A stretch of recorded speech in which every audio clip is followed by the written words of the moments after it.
अस्सलाम वालेकुम दोस्तों, क्या हाल चल है। एक और ब्रेकिंग न्यूज़ है जी। एक नया लाइसेंस उसका आगाज़ होने जा रहा है 1 सितंबर 2025 से। लाइसेंस का नाम है प्रोफेशनल प्रैक्टिस लाइसेंस और 1 सितंबर 2025 से इसका नफाज हो जाएगा। जो लोग भी ज़ैल जॉब जो आपको भी बताने वाला हूँ मैं, उनके ऊपर जॉब कर रहे हैं, वो ओमानी हैं या दूसरे मुल्क के शहरी हैं। ठीक है, ओमान में इस टाइटल के ऊपर जो बंदा जॉब कर रहा है 1 सितंबर 2025 से ऑनवर्ड उनके लिए प्रोफेशनल प्रैक्टिस लाइसेंस लेना लाजमी होगा। पहले तो आप आखिरी बात सुन लें कि जो प्रोफेशन है, यानी जो जॉब टाइटल हैं, वो है रेफ्रिजरेटर ट्रक ड्राइवर। ये मोस्टली जो है वो ओमानी हैं। वाटर टैंकर के भी ज़्यादा ओमानी हैं। और ट्रैक्टर हेड ड्राइवर जो हैं ये आपको पता है एग्रीकल्चर में ज़्यादा एक्सपर्ट्स हैं, तो वो भी उनको भी लेना पड़ेगा। वेस्ट ट्रांसपोर्ट ट्रक ड्राइवर ये मोस्टली एक्सपर्ट्स हैं। फूड डिलीवरी रिप्रेजेंटेटिव जो फूड डिलीवरी कर रहे होते हैं उनके लिए लाजमी है, उसमें काफ़ी तादाद है। उसके बाद फूड डिलीवरी सुपरवाइज़र भी, इनमें मिक्स्ड लोग हैं। तो इन तमाम जॉब्स टाइटल के ऊपर जो भी बंदा जॉब कर रहा है, बेशक वो ओमानी है नॉन ओमानी है, उनके लिए 1 सितंबर 2025 से प्रोफेशनल प्रैक्टिस लाइसेंस लेना लाजमी होगा। और अच्छा इधर आ जाएँ जी कि ये जो लोग ऑलरेडी काम कर रहे हैं उनको भी लेना होगा, और जो नए आएंगे इन जॉब्स के ऊपर उनके लिए भी लाजमी होगा।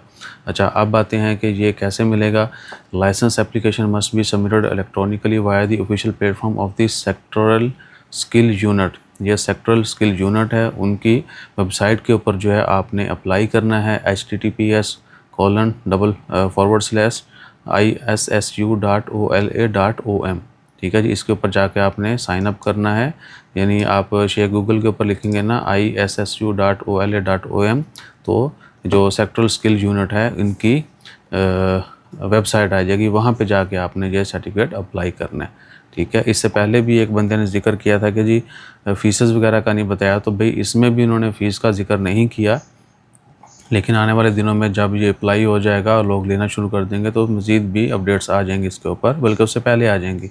इंजीनियरिंग के हवाले से भी है, उनकी फ़ीस है सर्टिफिकेट की। अकाउंट्स वाले जो हैं उनके लिए भी फ़ीस है, बाकी सब के लिए भी जो ये लाइसेंस अप्लाई होने, ये नहीं कि फ्री ऑफ कॉस्ट है। इनकी आपने सर्टन फ़ीस पे करनी है, और उनकी कुछ रिक्वायरमेंट्स भी हैं वो जॉब से रिलेटेड होती हैं। आपको इनफ स्टडी होनी चाहिए, कम्युनिकेशन स्किल्स और एक्सपीरियंस, ये वो सब कुछ आपने वहाँ पे अपडेट करना है। अगर आप एलिजिबल हुए तो आपको ये मिलना है। ठीक है, तो वो सारी डिटेल अभी नहीं आई कि कौन कितना। बाकी जॉब्स का तो आपको पता है, इंजीनियरिंग वाले अगर उनके पास प्रॉपर डिग्री होगी, अटेस्टेड होगी, और उसके बाद ओमान इंजीनियरिंग काउंसिल से भी उसके पास सर्टिफिकेट होगा, तो उनको वो लाइसेंस लेना है। अकाउंट्स वाले भी अगर प्रॉपर उनका जो एजुकेशन बैकग्राउंड सेम है तो वो अप्लाई कर सकते हैं। इसमें मज़ीद कहें कि उनको थोड़ा ओमान जो है वो स्किल्ड लेबर की तरफ आ रहा है। जो लोग काम कर रहे हैं वो वाकई स्किल्ड हैं, तो क्या कि वो सारी जांच पड़ताल होगी, उनको सर्टिफिकेट इशू होंगे, और ताकि कम्युनिटी में जो है एक बेहतरीन तवाज़ुन कायम हो और स्टैंडर्ड्स के साथ जो है काम हो सके।